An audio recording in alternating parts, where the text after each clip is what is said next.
কলকাতার শহীদ মিনারে কৃষক মহাসমাবেশ সফল করার ডাক দিল অল ইন্ডিয়া কিষাণ ক্ষেত মজুর সংগঠন।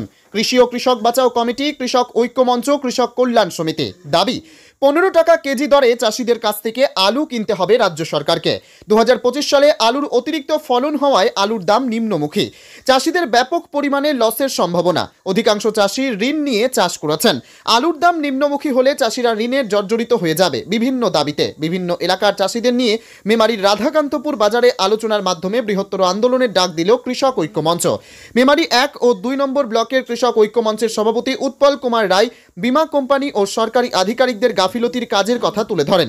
তিনি বলেন, 2023 সালে মেমারি 1 ও 2 ব্লকের যেসব অঞ্চলে আলু চাষের ব্যাপক পরিমাণে ক্ষতি হয়েছে, আন্দোলন করার পর কয়েকটি অঞ্চলের চাষিদের সামান্য পরিমাণ ক্ষতিপূরণের টাকা পাঠিয়ে দিল বীমা কোম্পানি। কোথাও 6%, কোথাও 19%, কোথাও 21%।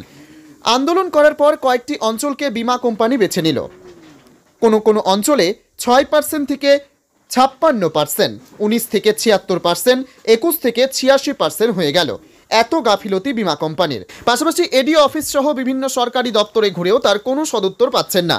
আগামী দিনের বৃহত্তর আন্দোলনের ডাক দিল কৃষক ঐক্য মঞ্চ। আরও ঠিক কি জানালেন শুনুন।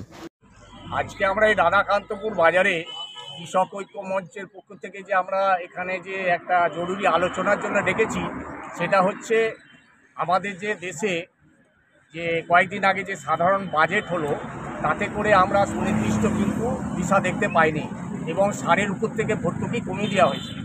দ্বিতীয়ত হচ্ছে আমাদের আলু ওঠার মরশুম আসছে, আলুর চাষেতে আলু ওঠার সময় আসছে, কিন্তু দেখা যাচ্ছে কি আলুর বাজার দিন দিন নিম্নমুখী হচ্ছে। তাহলে এইভাবে চললে চাষিরা ভীষণভাবে ক্ষতিগ্রস্ত হবে, ঠিকমতো দাম পাচ্ছে না, তাহলে ঋণে জর্জরিত হয়ে যাবে।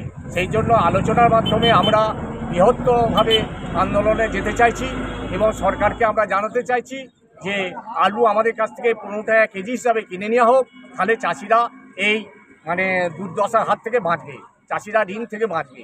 সেই জন্য আমাদের বক্তব্য হচ্ছে সরকার আমাদের কাছ থেকে, চাষিদের কাছ থেকে 15 টাকা কেজি হিসাবে আলু কিনে নিই।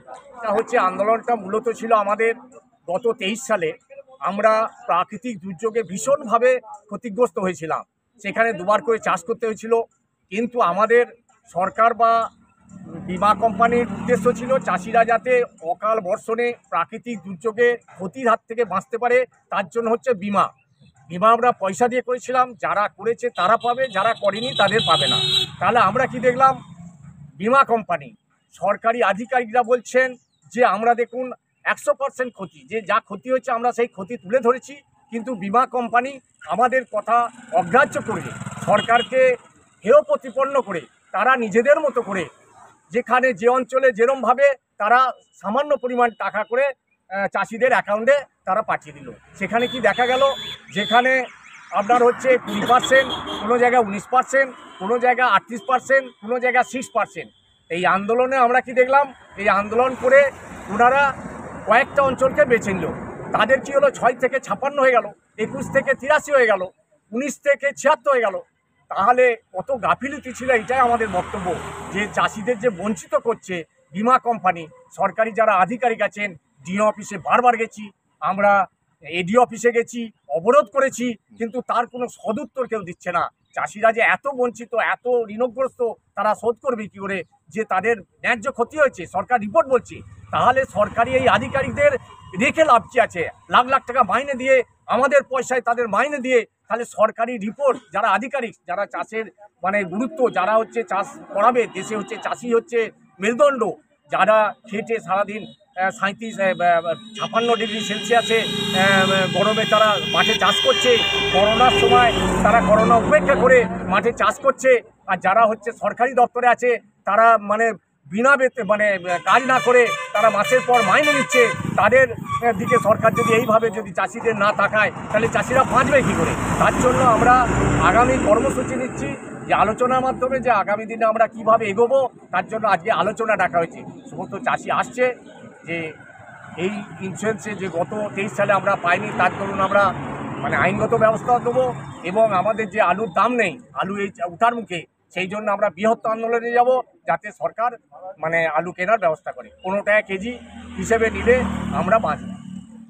জেলার হচ্ছে সাধারণ সম্পাদক আমাদের অনুরুদ্ধ কুণ্ডুরা এসছেন এবং আমাদের জেলা সভাপতি আমাদের দোনা চৌধুরী আছেন, তারাও কিছু বলবেন। আপনারা মূলত কত গ্রামের চাষিরা এখন উপস্থিত আছেন?